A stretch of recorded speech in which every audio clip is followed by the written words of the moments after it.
Un plaisir de vous retrouver pour cette édition du soir, le 19h45, dont voici le sommaire.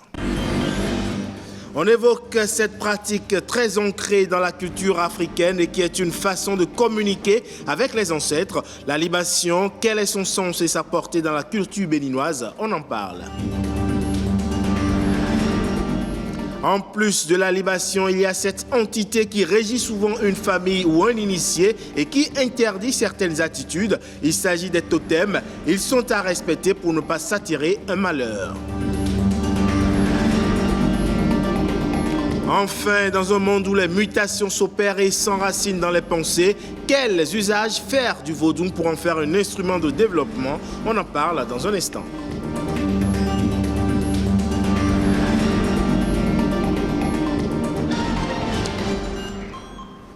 Merci à vous de nous préférer pour vous informer. Ce concept propre à l'humanité et qui se caractérise par la conformité au bon sens et au rationnel est à l'honneur ce jour. Il s'agit de la logique. Selon les scientifiques, elle est une partie de la philosophie qui enseigne à diriger la raison dans la recherche et dans l'exposition de la vérité. Qu'est-ce donc que la logique et à quoi sert-elle? Explication. Selon la tradition classique, les êtres humains sont définis comme étant des animaux rationnels ou dotés de logique. La logique qui apparaît alors comme l'aptitude à la réflexion, la capacité à s'appuyer sur la connaissance des facultés de l'intelligence humaine, de sorte à en déduire les règles auxquelles l'intelligence doit être assujettie. La logique est omniprésente. Lorsque vous utilisez un logiciel d'intelligence artificielle, lorsque vous allumez votre ordinateur, lorsque vous développez un argument. La logique est un universel contemporain. Pourtant, en dépit d'être entouré de logique, nous restons tout à fait inconscients de son ubiquité. En effet, en tant que recherche sur les principes du raisonnement, la logique a été étudiée par de nombreuses civilisations au cours de l'histoire. Depuis ses premières formulations, elle a joué un rôle majeur dans le développement de la philosophie et des sciences, devenant aujourd'hui un instrument qui permet de résoudre des problèmes pratiques. Et malgré sa pertinence indéniable pour le développement des connaissances, des sciences et des technologies, le public est peu sensibilisé à l'importance de la logique, d'où la proclamation de la Journée mondiale de la logique par l'UNESCO. Son objectif, porter l'histoire intellectuelle, la signification conceptuelle et les implications pratiques de la logique à l'attention des communautés scientifiques interdisciplinaires et du grand public. À l'aube de cette nouvelle décennie, la logique est une discipline plus que jamais vitale pour nos sociétés. L'informatique et le numérique, qui structurent aujourd'hui nos modes de vie, sont ainsi des technologies fondées sur le raisonnement logique et algorithmique. La célébration chaque année d'une journée mondiale de la logique aurait donc pour objet de favoriser la coopération internationale, de promouvoir le développement de la logique dans la recherche et dans l'enseignement. En outre, elle contribuerait aussi à promouvoir une culture de la paix, du dialogue et de la compréhension mutuelle, s'appuyant sur les progrès de l'éducation et de la science. Très pratiquée dans les traditions africaines, la libation reste aujourd'hui encore ancrée dans le quotidien de certaines cultures, que ce soit dans les maisons ou aux abords des rues, devant les divinités. Si pour certains c'est une prière ou encore une façon d'apprendre à communiquer avec les ancêtres, d'autres estiment par contre, ou plutôt d'autres l'associent par contre à une pratique démoniaque. Qu'en est-il réellement suivant cet élément?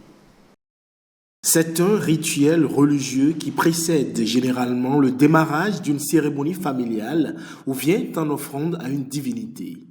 La libation consiste à verser soit de l'eau, soit une boisson au sol ou sur un autel érigé pour une divinité.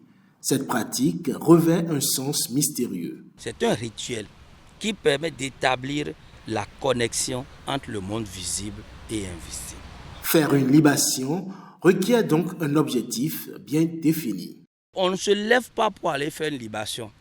On doit avoir un objectif derrière avant d'aller faire une libation. Ça peut être dans le cadre d'une cérémonie formelle, identitaire, ou par exemple, vous êtes un être humain, vous avez un problème particulier et le FA vous recommande d'aller donner du vin, de sodabi à votre ancêtre, à une divinité, ça peut être la divinité Dan, la divinité Gu ou Torosu par exemple. Et donc, en fonction de ce que vous recherchez comme objectif, vous faites la libation. Si la consultation recommande que ça soit sur la voie, c'est de là vous constatez que la personne dépose ça sur la voie.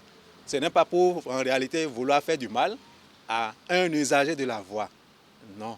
Mais ils savent que c'est à cet endroit, selon la consultation du FA, que les génies ou si c'est les ancêtres ou bien les énergies, c'est à ce niveau que ces énergies vont se retrouver en réalité pour prendre ce qu'ils veulent prendre. Autant la libation peut être un moyen pour exprimer sa gratitude, préserver les relations entre les êtres humains et leurs ancêtres, autant elle peut permettre de déjouer le plan des ennemis ou de lancer des malédictions. Si nous prenons la sucrerie et puis le djinn, la sucrerie a pour nature d'apaisement, a pour nature de vous donner de grâce. C'est pour ça que quand on fait une libation, on donne de sucrerie sur un autel ou sur une divinité, on donne à celui qui est en train de faire la libation à boire.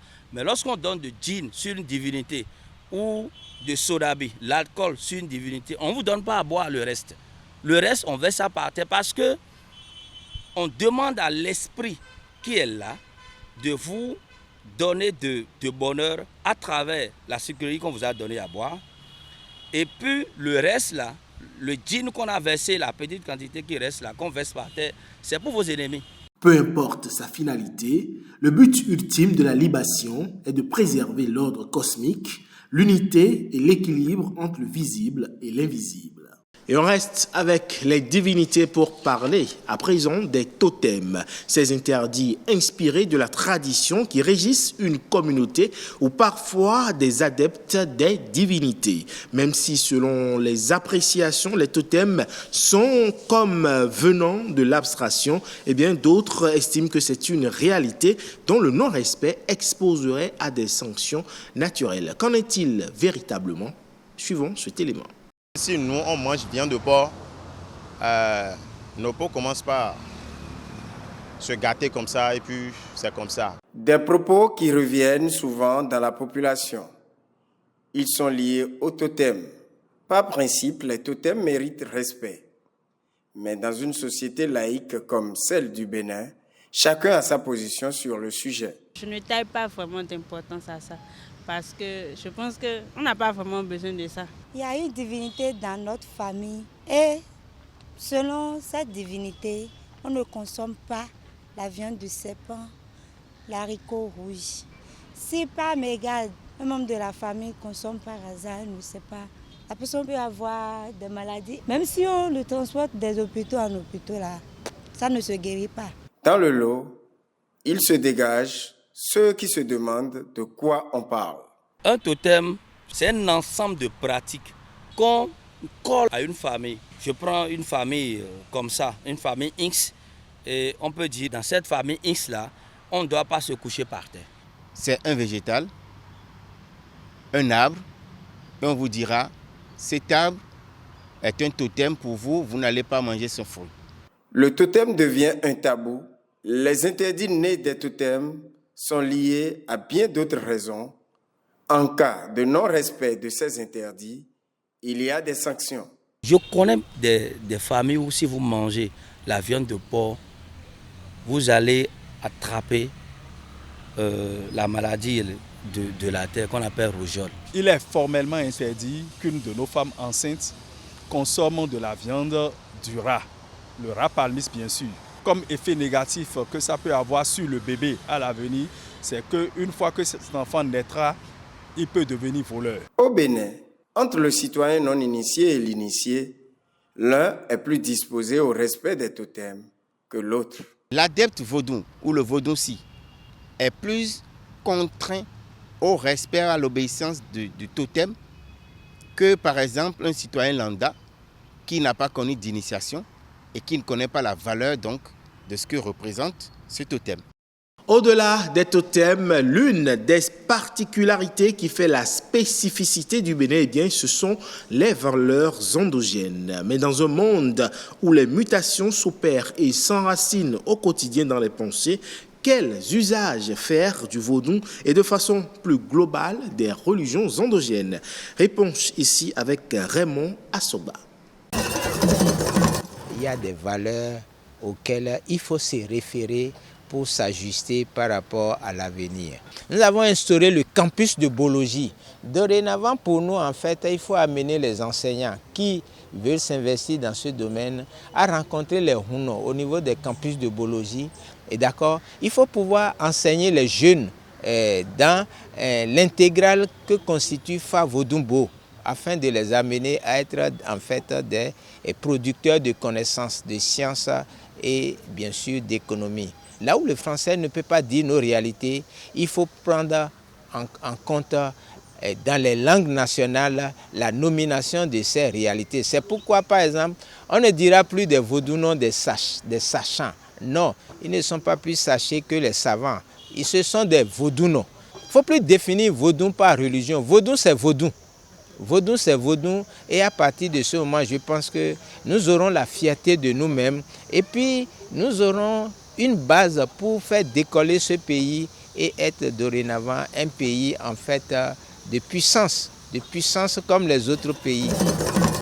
Et ce sera tout pour cette édition du 19h45 que vous pouvez retrouver sur le site de l'ORTB ainsi que toutes les plateformes digitales de Bénin Business 24. Merci pour votre aimable attention. À bientôt.